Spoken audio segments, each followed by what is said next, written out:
발표 10분 전입니다. 송유진 박사님. 스태프의 목소리가 로비에 울렸습니다. 저는 고개를 끄덕이며 발표 자료를 한 번 더 확인했어요. 손끝이 차가웠습니다. 노르웨이 트롬스의 1월은 영하 15도를 밑돌았고 북유럽 재난의학 컨퍼런스가 열린 이 건물 안조차 어딘가 서늘한 기운이 감돌았지요. 제가 32살이 되던 해 1월의 일이었습니다. 응급 전자침 자극장치 저체온 쇼크 환자의 심장과 혈류를 전기 자극으로 되살리는 기술. 4년간의 연구 끝에 드디어 세계 무대에서 발표하는 날이었어요. 손바닥에 땀이 배었습니다. 긴장인지 설렘인지 구분이 되지 않았지요. 그때였습니다. 로비 한쪽에서 이상한 기척이 느껴졌어요. 무심코 고개를 돌렸습니다. 한 남자가 벽을 짚고 서 있었어요. 50대 후반쯤 되어 보이는 백인 남성이었습니다. 회색 캐시미어 코트, 값비싸 보이는 손목시계. 북유럽 상류층 특유의 절제된 품격이 느껴지는 차림이었지요. 그러나 그의 모습은 고급스러운 외양과 어울리지 않았습니다. 손이 떨리고 있었어요. 미세하게 그러나 분명히. 벽을 짚은 손가락 끝이 하얗게 질려 있었지요. 얼굴은 창백했고 눈동자는 초점을 잃은 것처럼 허공을 헤맸습니다. 숨을 쉴 때마다 어깨가 무겁게 들썩였어요. 저는 무의식적으로 그를 관찰하고 있었습니다. 의료공학을 연구하는 사람의 직업병 같은 것이었지요. 저 사람 몸 상태가 심상치 않은데. 저기 혹시 저분이 누군지 아세요? 옆에 서 있던 독일인 연구원에게 조용히 물었습니다. 그녀가 고개를 돌려 남자를 확인하더니 눈을 동그랗게 떴어요. 어머, 엘리엇 브라운 아니에요? 북유럽 물류 재계의 전설이라 불리는 분이에요. 브라운 해운그룹 회장이시죠? 브라운 해운? 네. 그런데 그녀의 목소리가 낮아졌습니다. 몇 달 전에 큰일을 겪으셨다고 들었어요. 대형 해상 사고로 외아들을 잃으셨대요. 그 후로 거의 은둔 생활을 하신다고. 저는 다시 엘리엇 브라운을 바라보았어요. 그는 여전히 벽을 짚은 채 서 있었습니다. 주변 사람들이 수군거렸지만 아무도 다가가지 않았지요. 외아들을 잃은 아버지. 그 무게가 얼마나 클지 저는 감히 상상할 수 없었습니다. 그러나 의료인의 눈으로 본 그의 상태는 단순한 슬픔 이상이었어요. 손떨림, 창백한 안색, 불안정한 호흡, 초점 잃은 눈동자. 저체온증 초기 증상과 흡사했지요. 설마 이 추위에 오래 밖에 계셨던 건가? 송유진 박사님, 5분 전입니다. 스태프의 재촉에 저는 생각을 끊어야 했습니다. 발표장으로 향하면서도 자꾸만 뒤를 돌아보았어요. 엘리엇 브라운은 천천히 회의장 맨 뒤쪽 좌석을 향해 걸어가고 있었습니다.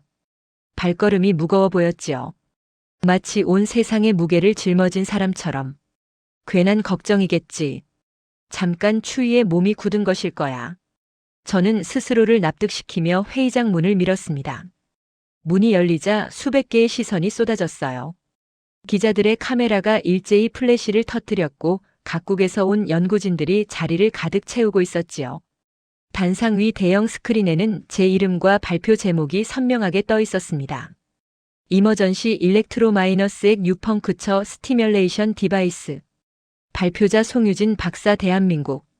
심장이 빠르게 뛰었어요. 이 순간을 위해 4년을 준비했습니다. 수천 번의 실험, 수백 번의 실패, 셀 수 없는 밤샘 작업. 그 모든 것이 오늘 이 자리에 저를 세워놓았지요. 단상에 올라 마이크를 잡았습니다. 안녕하십니까? 목소리가 떨리지 않도록 의식적으로 호흡을 조절했어요. 한국에서 온 의료공학연구원 송유진입니다. 조명이 눈부셨습니다. 수백 개의 눈이 저를 향해 있었어요. 그러나 저는 알지 못했습니다. 10분 후 이 회의장에서 어떤 일이 벌어질지. 로비에서 스쳐 지나간 그 작은 의심이 한 사람의 생명을 좌우하는 결정적 순간으로 이어질 것이라는 사실을요. 무대 조명 아래 저는 발표를 시작했습니다. 아직은 아무것도 모른 채. 이 장치는 외상 및 저체온 쇼크 환자에게 전기 자극형 침으로 혈류 순환을 회복시키는 기술입니다. 슬라이드가 넘어갔습니다. 스크린에 장치의 3D 모델링 이미지가 떠올랐어요. 제가 4년간 매달려온 연구의 결정체였지요. 기존 제세동기와 달리 이 장치는 특정 혈행 자극 포인트에 미세 전류를 흘려보냅니다. 심장에 직접적인 충격을 주는 것이 아니라 신체의 자연스러운 순환 경로를 활성화시키는 방식이지요. 회의장이 조용해졌습니다. 수백 명의 연구자들이 집중하고 있었어요. 펜을 들고 메모하는 사람, 고개를 끄덕이는 사람, 의문을 품은 듯 미간을 찌푸리는 사람. 다양한 반응이 보였지요. 특히 골든타임이 촉박한 오지나 재난 현장에서 효과적입니다. 구급차가 도착하기 전 비전문가도 간단한 교육만으로 사용할 수 있도록 설계했어요. 손에 든 리모컨을 누르자 다음 슬라이드로 넘어갔습니다. 동물 실험 데이터, 시뮬레이션 결과, 프로토타입 테스트 영상. 4년간의 성과가 화면 위에서 빠르게 스쳐 지나갔지요. 질문이 쏟아지기 시작했어요. 임상시험 결과는 어떻습니까? 현재까지 소규모 인체 시험을 진행했고 결과는 보고서에 첨부되어 있습니다. 기존 제세동기와의 병용은 가능한가요? 네, 오히려 병용 시 시너지 효과가 있다는 데이터가 있어요. 허가 절차는 어디까지 진행되었습니까? 이 질문에 저는 잠시 멈칫했습니다. 현재 실험 단계이며 정식 허가는 아직 진행 중입니다. 회의장에 작은 웅성거림이 일었어요. 허가 없는 의료기기. 그 단어가 주는 무게를 저도 알고 있었지요. 그러나 저는 이 기술의 가능성을 믿었습니다. 허가 절차는 시간이 걸리지만 이 기술이 현장에서 얼마나 많은 생명을 살릴 수 있는지. 바로 그 순간이었습니다. 으악. 회의장 뒤쪽에서 비명이 터졌어요. 동시에 무언가 쓰러지는 둔탁한 소리. 의자가 넘어가고 사람들이 웅성거리는 소리가 뒤섞였습니다. 저는 반사적으로 고개를 돌렸어요. 맨 뒷줄이었습니다. 사람들 사이로 쓰러진 누군가의 모습이 보였지요. 회색 캐시미어 코트. 심장이 철렁 내려앉았습니다. 엘리엇 브라운이었어요. 마이크를 놓고 단상에서 뛰어내렸습니다. 구두굽이 바닥에 부딪히는 소리가 귓전에 날카롭게 울렸지요. 사람들 사이를 헤치며 달렸어요. 비켜주세요. 비켜주세요. 엘리엇에게 도착했을 때 저는 숨이 멎는 것 같았습니다. 그의 얼굴은 핏기를 완전히 잃어 푸르스름하게 변해 있었어요. 입술은 보라색이었고 눈은 반쯤 감긴 채 흰자만 드러나 있었지요. 가슴의 움직임이 거의 느껴지지 않았습니다. 무릎을 꿇고 그의 손목을 잡았어요. 맥박을 확인했습니다. 느렸습니다. 너무 느렸어요. 분당 30회 미만. 체온도 급격히 떨어져 있었지요. 심부 저체온 쇼크예요. 저는 소리쳤습니다. 회의장이 술렁였어요. 시간이 없습니다. 지금 당장 조치하지 않으면 위험해요. 주최 측 관계자가 허둥지둥 달려왔습니다. 구급차를 불렀습니다. 10분 내로 도착할 거예요. 10분이요? 저는 이를 악물었어요. 이 사람은 5분도 버티기 힘들어요. 심부 저체온 쇼크. 체온이 28도 이하로 떨어지면 심장이 언제 멈춰도 이상하지 않은 상태였지요. 지금 이 순간에도 그의 심장은 점점 느려지고 있었습니다. 저는 가방을 뒤졌어요. 오늘 발표를 위해 가져온 시제품이 손에 잡혔습니다. 아직 공식 허가를 받지 못한 실험 단계의 장치. 케이스를 열었습니다. 안에는 5개의 전자침과 소형 컨트롤러가 정렬되어 있었지요. 잠깐요. 누군가 제 손을 잡았습니다. 주최 측 관계자였어요. 그거 허가받은 의료기기입니까? 함부로 사용하시면 법적 책임이. 법적 책임이요? 저는 그의 눈을 똑바로 바라보았습니다. 지금 이 사람이 죽어가고 있어요. 구급차가 올 때까지 기다리면 늦습니다. 제가 방법을 알고 있는데 허가 때문에 안 쓰고 이 사람을 죽게 내버려 두라는 말씀이세요? 관계자의 얼굴이 굳었습니다. 하지만 만약 문제가 생기면 제가 책임지겠습니다. 저는 그의 손을 뿌리쳤어요. 허가보다 생명이 우선이에요. 목소리가 떨리지 않았습니다. 아니, 떨릴 여유조차 없었지요. 엘리엇의 코트를 풀고 셔츠 단추를 열었습니다. 차가운 피부가 손끝에 닿았어요. 체온이 심각하게 떨어져 있었지요. 장치를 전개하며 그의 목과 흉골 주변을 살폈습니다. 혈행 자극 포인트 전자침에 최적화된 회로 경로를 찾아야 했어요. 손가락 끝으로 경동맥 옆에 미세한 요철을 찾았습니다. 첫 번째 포인트. 그리고 흉골 아래 세 번째 늑간 사이. 두 번째 포인트. 마지막으로 쇄골 아래 움푹 들어간 부분. 세 번째 포인트. 전극침을 하나씩 부착했어요. 손이 빠르게 움직였습니다. 그 순간 과거의 기억이 파도처럼 밀려왔지요. 4년 전 강원도 산간 지역. 혹한기 구호 활동 중이었어요. 폭설이 내린 날 눈 속에 파묻힌 채 발견된 6살 아이가 있었습니다. 체온은 28도까지 떨어져 있었고 심장은 거의 멈춘 상태였지요. 구급차가 오기엔 너무 멀었어요. 저는 그 아이를 안고 체온을 나눠줄 수밖에 없었습니다. 아무런 장비도 방법도 없이 그저 기도하는 마음으로. 기적적으로 아이는 살았어요. 헬기가 도착하기 직전 심장이 다시 뛰기 시작했지요. 그러나 저는 알았습니다. 그건 운이었다는 걸.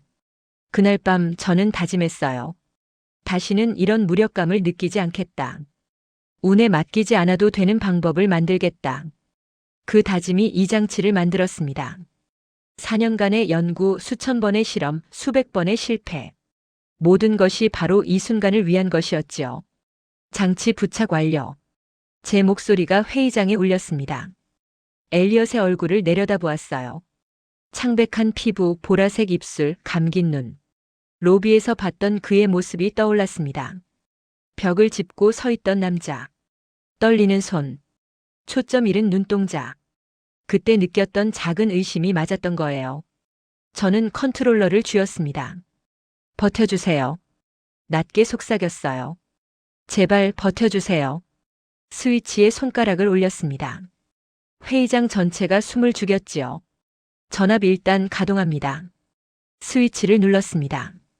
짧은 전자음이 회의장에 울렸어요. 컨트롤러의 표시등이 파란빛으로 전멸했지요.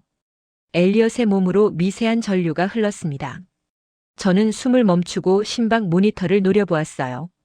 휴대용 모니터 화면 속 숫자가 깜빡이고 있었습니다. 28, 28, 28. 움직이지 않았어요. 심박수가 꿈쩍도 하지 않았지요. 1초가 1분처럼 느껴졌습니다. 회의장 전체가 숨을 죽이고 있었어요. 카메라 셔터 소리조차 멈췄지요. 수백 명의 시선이 저와 엘리엇에게 쏠려 있었습니다. 반응이 없어요.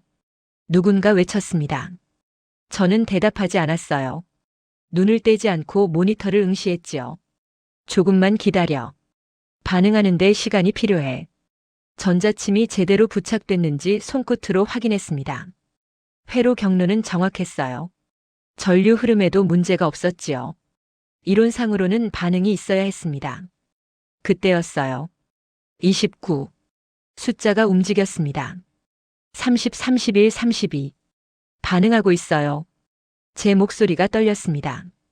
엘리엇의 창백한 얼굴에 아주 미세한 혈색이 돌아오는 것 같았어요. 푸르스름하던 입술이 조금씩 색을 되찾았지요. 가슴도 희미하게 오르내리기 시작했습니다. 회의장에서 안도의 한숨이 새어나왔어요.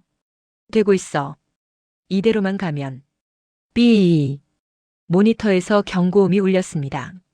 심전도 파형이 급격히 흔들리기 시작했어요. 규칙적이던 곡선이 날카롭게 요동쳤지요. 톱니바퀴처럼 들쭉날쭉한 파형이 화면을 가득 채웠습니다. 그리고 서서히 일직선으로 변해갔어요. 심실세동. 심장이 정상적으로 수축하지 못하고 불규칙하게 떨리는 상태. 이대로 두면 몇 분 안에 심장이 완전히 멈출 수 있었지요. 안 돼. 저는 이를 악물었습니다. 안 돼, 안 돼, 안 돼. 머릿속이 하얘졌어요. 4년간의 연구가 스쳐 지나갔습니다. 수천 번의 시뮬레이션, 수백 번의 동물 실험. 이론상으로는 완벽했어요. 그런데 왜 지금 이 순간에? 침착해. 생각해. 방법이 있어. 손이 떨렸습니다. 그러나 머리는 빠르게 돌아갔어요. 일단 전압으로는 부족했습니다. 심부 저체온 상태에서는 신체 반응이 둔해져요. 일반적인 자극으로는 심장을 되살리기 어려웠지요. 고전압 모드. 2단 전압은 위험했습니다. 심장에 과부하가 걸리면 오히려 환자를 죽일 수 있었어요. 임상 데이터도 충분하지 않았지요. 시뮬레이션에서는 성공률이 70%였지만 실제 인체에서는 어떤 결과가 나올지 알 수 없었습니다. 그러나 선택지가 없었어요. 고전압 모드로 전환합니다. 제 목소리가 회의장에 울렸습니다. 잠깐요. 옆에서 누군가 소리쳤어요. 다른 의료진이었습니다. 그건 너무 위험해요. 환자 심장이 버티지 못할 수 있어요. 알아요. 저는 고개를 들지 않았습니다. 엘리엇의 얼굴만 바라보았어요. 하지만 지금 안 하면 이 사람은 여기서 끝이에요. 심전도 파형이 점점 더 평평해지고 있었습니다. 시간이 없었어요. 2단으로 올리면 심장마비가 올 수 있어요. 책임질 수 있어요? 책임. 그 단어가 귓전에 맴돌았습니다. 4년 전 눈 속에서 아이를 안고 있던 기억이 떠올랐어요. 차가워지는 작은 몸, 점점 느려지는 숨소리. 그때 저는 아무것도 할 수 없었습니다. 그저 기도하며 기다릴 수밖에 없었지요. 그 무력감이 얼마나 끔찍했는지. 지금은 달랐어요. 제 손에 방법이 있었습니다. 위험하지만 가능성이 있는 방법이. 책임지겠습니다. 저는 단호하게 말했어요. 이 사람이 죽으면 그건 제가 아무것도 안 했기 때문이에요. 저는 방법이 있으면서 안 쓰는 것보다 위험을 감수하고 시도하는 쪽을 택하겠습니다. 컨트롤러의 다이얼을 돌렸습니다. 표시등이 파란빛에서 붉은빛으로 바뀌었어요. 2단 전압 가동합니다. 스위치를 눌렀습니다. 날카로운 전자음이 회의장을 가득 채웠어요. 1단보다 훨씬 강한 귀를 찌르는 듯한 소리였지요. 엘리엇의 몸이 미세하게 떨렸습니다. 1번, 2번. 전류가 그의 몸을 통과할 때마다 근육이 수축했어요. 저는 숨을 멈추고 모니터를 바라보았습니다. 일직선이던 파형이 흔들리기 시작했어요. 작은 파동이 일었습니다. 불규칙하고 약했지만 분명한 움직임이었지요. 조금만 더. 저는 속삭였어요. 조금만 더 버텨줘요. 파동이 점점 커졌습니다. 들쭉날쭉하던 곡선이 서서히 규칙성을 찾아갔어요. 그리고 삐삐삐. 심박 모니터에서 규칙적인 소리가 울리기 시작했습니다. 40, 45, 50, 55. 숫자가 올라갔어요. 심장이 다시 뛰고 있었습니다. 저는 주저앉을 뻔했어요. 다리에서 힘이 빠졌지요. 그러나 아직 끝이 아니었습니다. 체온 유지가 필요해요. 담요 있으면 가져다 주세요. 정신을 붙잡고 소리쳤습니다. 주변 사람들이 움직이기 시작했어요. 누군가는 코트를 벗어 덮어주었고 누군가는 온열팩을 가져왔지요. 엘리엇의 얼굴을 다시 살폈습니다. 푸르스름하던 피부에 희미하게 혈색이 돌아오고 있었어요. 입술도 조금씩 붉은 빛을 되찾았지요. 눈꺼풀이 미세하게 떨렸습니다.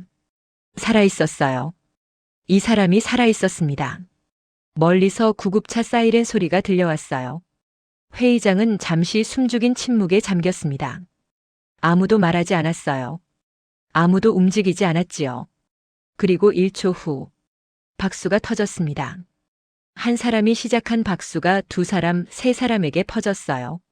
순식간에 회의장 전체가 박수 소리로 가득 찼지요. 탄성과 환호가 뒤섞였습니다. 살아났어. 믿을 수가 없어. 저 장치가 정말 살린 거야? 저는 그 소리를 멍하니 들었어요. 손이 떨리고 있었습니다. 긴장이 풀리자 비로소 실감이 났지요. 해냈어요. 정말로 해낸 거예요. 구급대원들이 도착해 엘리엇을 들것에 실었습니다. 저는 그의 얼굴을 마지막으로 내려다보았어요. 로비에서 처음 봤던 그 모습이 떠올랐습니다. 벽을 짚고 서 있던 남자. 떨리는 손, 초점 잃은 눈동자. 그때 느꼈던 작은 의심. 그 의심이 저를 여기까지 이끌었어요. 발표를 멈추고 달려가게 했고 허가 없는 장치를 꺼내 들게 했고 위험한 고전압 모드를 선택하게 했지요. 만약 그때 그냥 지나쳤다면, 만약 로비에서 그를 보지 못했다면, 저는 고개를 저었습니다. 지금은 그런 생각을 할 때가 아니었어요. 송 박사님 동행하시겠습니까? 구급대원이 물었습니다. 저는 고개를 끄덕였어요. 네. 함께 가겠습니다. 들것을 따라 회의장을 빠져나갔습니다. 등 뒤로 여전히 박수 소리가 울리고 있었지요. 구급차에 오르기 직전 저는 트롬스의 하늘을 올려다보았어요. 1월의 북극권. 낮인데도 하늘은 어두웠습니다. 그 어둠 속에서 희미한 빛이 일렁이고 있었어요. 오로라였지요. 초록과 보라가 섞인 신비로운 빛이 하늘을 가로지르고 있었습니다. 아름다웠어요. 저는 그 빛을 바라보며 생각했습니다. 이 사람은 왜 이렇게 됐을까? 외아들을 잃었다고 했지. 그 고통이 얼마나 컸으면. 구급차 문이 닫혔습니다. 사이렌이 울리고 차가 출발했어요. 저는 아직 알지 못했습니다. 이 남자가 눈을 떴을 때 어떤 이야기를 들려줄지, 그리고 그 이야기가 저와 그의 인생을 어떻게 바꿔놓을지. 보호자분 계십니까? 트롬스의 대학병원 응급실. 간호사의 목소리가 복도에 울렸습니다. 저는 주위를 둘러보았어요. 아무도 나서지 않았습니다. 북유럽 물류 재계의 전설이라 불리는 남자, 그 곁에 단 한 명의 가족도 없었지요. 제가 응급 처치를 했습니다. 상태가 안정될 때까지 기다려도 될까요?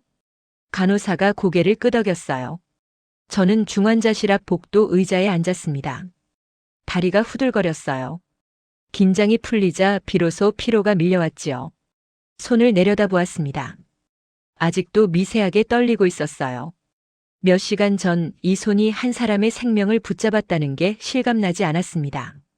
창밖으로 트롬스의 밤이 보였어요. 북극권의 1월은 해가 거의 뜨지 않았지요. 오후 3시인데도 하늘은 검푸른 어둠에 잠겨 있었습니다. 그 어둠 속에서 오로라가 일렁이고 있었어요. 초록빛이 하늘을 가로지르다가 보랏빛으로 번지고 다시 분홍빛으로 쓰러졌지요. 참 아름답다. 멍하니 그 빛을 바라보았습니다. 컨퍼런스 주최 측에서 연락이 왔어요. 발표 일정을 어떻게 할 것인지 묻는 내용이었지요. 저는 조정을 요청했습니다. 지금은 그게 중요하지 않았어요. 시간이 흘렀습니다. 1시간, 2시간, 3시간. 저는 의자에 앉은 채 눈을 붙였다 떴다를 반복했어요. 복도를 오가는 의료진의 발소리, 멀리서 들려오는 기계음, 소독약 냄새. 병원 특유의 풍경이 저를 감쌌지요. 어느새 12시간이 흘렀습니다. 송 박사님. 간호사의 목소리에 눈을 떴어요. 언제 잠들었는지 모르겠었습니다. 환자분이 의식을 회복하셨어요. 면회 가능합니다. 심장이 뛰었습니다. 저는 벌떡 일어나 중환자실로 향했어요. 병실 문을 열자 희미한 조명 아래 엘리엇이 보였습니다. 침대에 반쯤 기대 앉은 자세였지요. 창밖으로 여전히 오로라가 흐르고 있었어요. 그 빛이 그의 얼굴 위로 부드럽게 내려앉아 있었습니다. 어제 회의장에서 봤던 모습과는 달랐어요. 여전히 지쳐 보였지만 푸르스름하던 안색이 사라지고 희미한 혈색이 돌아와 있었지요. 그가 천천히 고개를 돌렸습니다. 눈이 마주쳤어요. 로비에서 봤던 것과는 다른 눈이었습니다. 초점 잃은 공허함 대신 무언가를 묻는 듯한 깊은 빛이 있었지요. 당신이. 그의 목소리가 갈라져 있었어요. 오랫동안 말을 하지 않은 사람처럼 거칠고 낮았지요. 날 살렸다고요? 저는 천천히 고개를 끄덕였습니다. 무슨 말을 해야 할지 몰랐어요. 다행이에요라고 해야 할까요? 어떠세요라고 물어야 할까요? 침대 옆 의자에 앉았습니다. 잠시 침묵이 흘렀어요. 심장 모니터의 규칙적인 소리만 병실을 채웠지요. 삐삐삐. 엘리엇이 먼저 입을 열었습니다. 의사한테 들었어요. 당신이 쓴 장치가 아니었으면 난 죽었을 거라고. 심부 저체온 쇼크였어요. 체온이 너무 떨어진 상태였지요. 조금만 늦었어도. 말끝을 흐렸습니다. 조금만 늦었어도. 그 뒤에 올 단어를 입 밖으로 꺼내고 싶지 않았어요. 그 장치. 엘리엇이 말했습니다. 아직 허가도 안 받은 거라면서요? 네. 실험 단계예요. 정식 승인은 아직. 그런 걸 왜 나한테 썼어요? 그의 눈이 저를 똑바로 바라보았습니다. 비난이 아니었어요. 순수한 의문이었지요. 허가도 없는 장치를 남에게 쓰면 문제가 될 수 있잖아요. 당신 경력이 끝날 수도 있었을 텐데. 왜 그런 위험을 감수한 거예요? 저는 잠시 생각했습니다. 왜 그랬을까요? 그 순간 저는 계산하지 않았어요. 허가, 경력, 법적 책임. 그런 건 머릿속에 없었지요. 그저 눈앞에서 죽어가는 사람이 있었고 제 손에 방법이 있었을 뿐이에요. 로비에서 선생님을 봤어요. 저는 천천히 말을 꺼냈습니다. 손이 떨리고 계셨지요. 얼굴이 창백했고 눈동자가 흔들리고 있었어요. 어딘가 먼 곳을 보는 것 같았지요. 엘리엇의 눈이 미세하게 흔들렸습니다. 그때 느꼈어요. 저 사람은 지금 위험하다고. 그냥 직감이었어요. 의료인의 본능 같은 거였지요. 저는 그의 눈을 바라보았습니다. 그리고 선생님이 쓰러졌을 때 생각할 시간이 없었어요. 몸이 먼저 움직였지요. 눈앞에서 사람이 죽어가는데 방법이 있으면서 안 쓸 수는 없잖아요. 병실에 침묵이 내려앉았습니다. 창밖에 오로라가 천천히 색을 바꾸고 있었어요. 초록에서 보라로, 보라에서 분홍으로. 한참 후 엘리엇이 입을 열었습니다. 사실 난. 그의 목소리가 낮아졌어요. 오늘 그 회의장을 떠날 생각이었어요. 저는 숨을 멈췄습니다. 떠나다니요? 6개월 전에 아들을 잃었어요. 그가 창밖을 바라보았습니다. 오로라 빛이 그의 얼굴 위로 흘렀지요. 대형 해상 사고였어요. 우리 회사 화물선이 폭풍을 만났지요. 아들은 그 배에 타고 있었어요. 물류 현장을 직접 배우겠다고 아버지 반대를 무릅쓰고 승선했지요. 그의 손이 이불 위에서 움켜쥐어졌습니다. 수색대가 아들을 찾았을 때 난 소리를 지르지도 울지도 못했어요. 그냥 얼어붙었지요. 그 후로 6개월 동안 계속 얼어붙은 상태였던 것 같아요. 저는 아무 말도 할 수 없었습니다. 가슴이 먹먹해졌어요. 매일 아침 눈을 뜨는 게 고통이었어요. 그가 말을 이었습니다. 숨을 쉬는 것조차 무의미하게 느껴졌지요. 내가 이렇게 살아있는데 아들은 차가운 바다 밑에 있다고 생각하면 미칠 것 같았어요. 그가 저를 바라보았습니다. 눈가가 붉어져 있었어요. 오늘 이 컨퍼런스에 온 건 마지막으로 바깥 세상을 보고 싶어서였어요. 그리고 조용히 말끝이 흐려졌습니다. 저는 그 의미를 알았어요. 차마 입 밖으로 꺼내지 못한 그 단어의 무게를. 로비에서 봤던 그의 모습이 다시 떠올랐습니다. 벽을 짚고 서 있던 남자. 세상에서 가장 외로워 보이던 남자. 그때 느꼈던 불안함의 정체가 이제야 이해됐어요. 그런데 당신이. 엘리엇이 말했습니다. 완성되지도 않은 장치로 자기 경력을 걸고 날 살렸어요. 그의 눈에서 눈물이 흘러내렸습니다. 아무것도 아닌 나를. 죽고 싶어 하던 나를. 아무것도 아니라니요. 저는 단호하게 말했습니다. 목소리가 떨렸지만 눈은 피하지 않았어요. 선생님은 아무것도 아닌 사람이 아니에요. 누군가의 아버지였고 누군가에게 소중한 사람이었지요. 아드님이 그렇게까지 해서 아버지 곁에서 일하고 싶어 했던 건 선생님을 존경했기 때문 아닐까요? 엘리엇의 어깨가 떨렸습니다. 그리고 지금 선생님은 여기 살아계세요. 그게 전부예요. 살아있으면 뭐든 할 수 있어요. 병실이 조용해졌습니다. 창밖에 오로라가 천천히 사라지고 있었어요. 트롬스의 긴 밤이 끝나가고 있었지요. 수평선 너머로 희미한 여명이 번지기 시작했습니다. 한참 후 엘리엇이 입을 열었어요. 당신 기술 보고서 볼 수 있을까요? 저는 눈을 깜빡였습니다. 예상치 못한 말이었지요. 보고서요? 당신 장치가 날 살렸잖아요. 그게 어떤 건지 알고 싶어요. 그가 창밖을 바라보며 말했습니다. 희미한 빛이 그의 얼굴을 비추고 있었어요. 그리고 어쩌면 내가 할 수 있는 일이 아직 남아있을지도 모르겠어요. 저는 그 말의 의미를 바로 이해하지 못했습니다. 그러나 느낄 수 있었어요. 이 병실에서 지금 이 순간 무언가가 바뀌고 있다는 것을. 무너진 벽 너머로 한 줄기 빛이 스며들고 있었습니다. 송유진 박사의 전자침 응급기술에 전폭 투자하겠습니다. 기자회견장이 술렁였습니다. 카메라 플래시가 폭풍처럼 터졌어요. 저는 단상 옆에 서서 엘리엇 브라운의 뒷모습을 바라보았습니다. 사흘 전 병실에서 만났던 그 남자와는 완전히 다른 사람 같았어요. 그녀의 선택이 제 생명을 구했습니다. 앞으로 이 기술은 전 세계 수많은 생명을 구하게 될 겁니다. 엘리엇의 목소리는 단단했습니다. 갈라지지 않았고 떨리지도 않았어요. 마이크를 잡은 손도 흔들림 없이 곧았지요. 저는 그 모습을 보며 가슴이 뜨거워지는 것을 느꼈습니다. 72시간 전 이 남자는 중환자실 침대에서 울고 있었어요. 조용히 떠나려 했다고, 죽고 싶었다고 고백했지요. 그런데 지금 이 자리에서 그는 수백 명의 기자들 앞에 당당히 서 있었습니다. 사람이 이렇게 빨리 변할 수 있는 걸까요? 아니, 변한 게 아닐 거예요. 원래 그 안에 있던 무언가가 다시 깨어난 것이겠지요. 브라운 회장님, 질문 있습니다. 기자 한 명이 손을 들었어요. 갑작스러운 투자 발표인데요.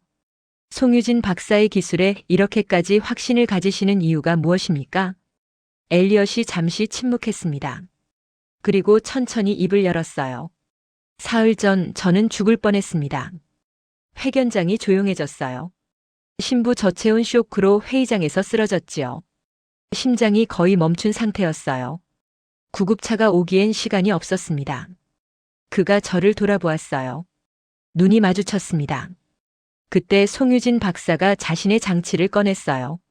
아직 정식 허가도 받지 못한 실험 단계의 기술이었지요. 사용하면 법적 책임을 질 수 있었어요. 경력이 끝날 수도 있었지요. 그가 다시 기자들을 향해 몸을 돌렸습니다. 그런데 그녀는 말했어요. 허가보다 생명이 우선이다라고. 회견장이 웅성거렸어요. 카메라 셔터 소리가 더 빠르게 터졌지요. 그 한마디가 제 생명을 살렸습니다. 그리고 제 인생을 바꿨어요. 엘리엇의 목소리가 낮아졌습니다. 그러나 마이크는 그 소리를 선명하게 전달했지요. 저는 6개월 전에 아들을 잃었습니다. 그 후로 모든 게 무의미하게 느껴졌어요. 살아야 할 이유를 찾지 못했지요. 기자들이 숨을 죽였습니다. 그런데 송 박사가 저를 살리면서 저는 깨달았어요. 아직 제가 할 수 있는 일이 있다는 걸. 그가 저를 다시 바라보았어요. 아들을 살리지는 못했지만 다른 누군가의 아들을, 딸을, 부모를 살릴 수 있어요. 송 박사의 기술이 그걸 가능하게 해줄 겁니다. 저는 그 일에 제 남은 인생을 걸겠습니다. 박수가 터졌습니다. 한 사람이 시작한 박수가 회견장 전체로 퍼져나갔어요. 저는 그 소리를 들으며 눈시울이 뜨거워지는 것을 느꼈습니다. 기자회견이 끝난 후 저는 단상으로 올라갔습니다. 마이크 앞에 서자 수백 개의 눈이 저를 향했어요. 사흘 전 이 자리에서 발표를 시작했던 기억이 떠올랐지요. 그때는 긴장으로 손이 떨렸었어요. 그런데 지금은 달랐습니다. 떨리지 않았어요. 먼저 엘리엇 브라운 회장님께 감사드립니다. 저는 또렷하게 말했습니다. 그리고 이 자리에서 제가 왜 이 기술을 만들었는지 말씀드리고 싶어요. 회견장이 조용해졌습니다. 4년 전 강원도 산간 지역에서 구호 활동을 했어요. 폭설이 내린 날이었지요. 저는 그날을 떠올렸습니다. 하얀 눈, 매서운 바람, 그리고 차가워지는 작은 몸. 눈 속에 파묻힌 6살 아이를 발견했어요. 체온이 28도까지 떨어져 있었지요. 심장이 거의 멈춘 상태였어요. 회견장에서 탄식이 흘러나왔습니다. 구급차가 오기엔 너무 멀었어요. 저는 아무것도 할 수 없었습니다. 의료 장비도 약도 없었지요. 그저 아이를 안고 체온을 나눠줄 수밖에 없었어요. 저는 숨을 고르고 말을 이었습니다. 그때의 무력감을 저는 평생 잊지 못할 거예요. 눈앞에서 생명이 꺼져가는데 방법을 모른다는 게 얼마나 끔찍한지. 그 아이는 어떻게 됐습니까? 누군가 물었어요. 기적적으로 살았어요. 헬기가 도착하기 직전에 심장이 다시 뛰기 시작했지요. 저는 고개를 들어 청중을 바라보았습니다. 하지만 저는 알았어요. 그건 운이었다는 걸. 다음번에도 운이 따라줄 거라는 보장은 없었지요. 그래서 그날 밤 다짐했어요. 제 목소리가 회견장에 울렸습니다. 다시는 이런 무력감을 느끼지 않겠다고. 운에 맡기지 않아도 되는 방법을 만들겠다고. 누구나 쓸 수 있는 간단하지만 확실한 기술을. 저는 가방에서 장치를 꺼냈습니다. 사흘 전 엘리엇을 살렸던 바로 그 시제품이었지요. 이게 그 4년의 결과물이에요. 아직 완벽하지 않아요. 정식 허가도 받지 못했지요. 하지만 사흘 전 이 장치는 한 사람의 생명을 살렸어요. 저는 엘리엇을 바라보았습니다. 그가 고개를 끄덕이고 있었어요. 엘리엇 회장님의 투자로 이 기술은 더 많은 생명을 살릴 수 있게 될 거예요. 저체온증 환자, 심정지 환자, 재난 현장의 부상자들. 골든타임을 놓쳐 죽어가는 사람들에게 우리는 두 번째 기회를 줄 수 있어요. 저는 마지막으로 말했습니다. 기적은 우연이 아닙니다. 회견장이 숨을 죽였어요. 누군가의 절실함을 보고 포기하지 않는 사람이 있을 때 시작되지요. 4년 전 그 아이가 저를 여기까지 이끌었어요. 그리고 사흘 전 엘리엇 회장님이 제게 새로운 길을 열어주셨지요. 저는 깊이 숨을 들이쉬었습니다. 기적은 기다리는 게 아니에요. 만드는 거예요. 오늘부터 저와 엘리엇 회장님은 그 기적을 함께 만들어 나가겠습니다. 박수가 터졌습니다. 회견장 전체가 기립했어요. 박수 소리가 천장을 울렸지요. 저는 그 소리 속에서 엘리엇을 바라보았습니다.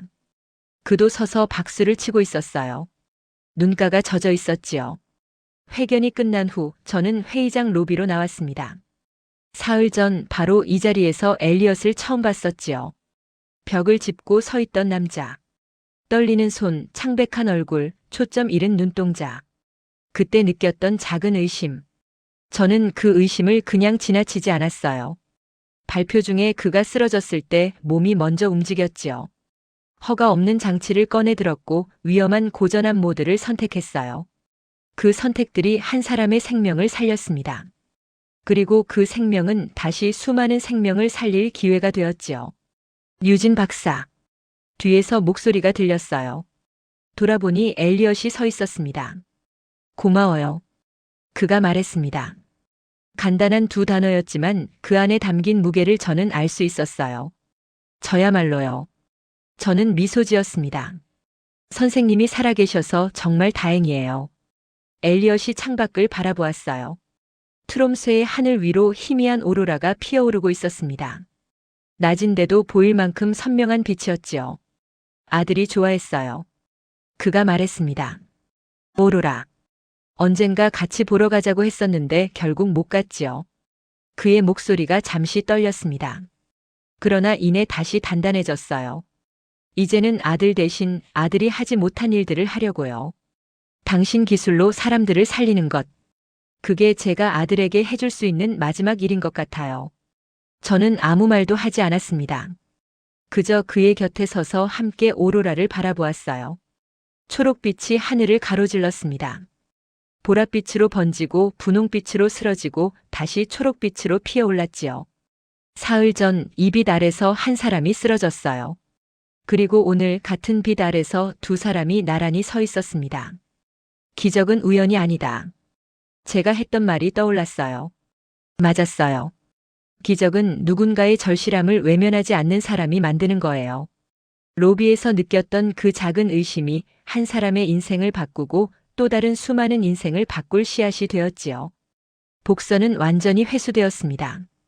그리고 이야기는 이제 막 시작되려 하고 있었어요. 트롬스의 하늘 위로 오로라가 춤추고 있었습니다.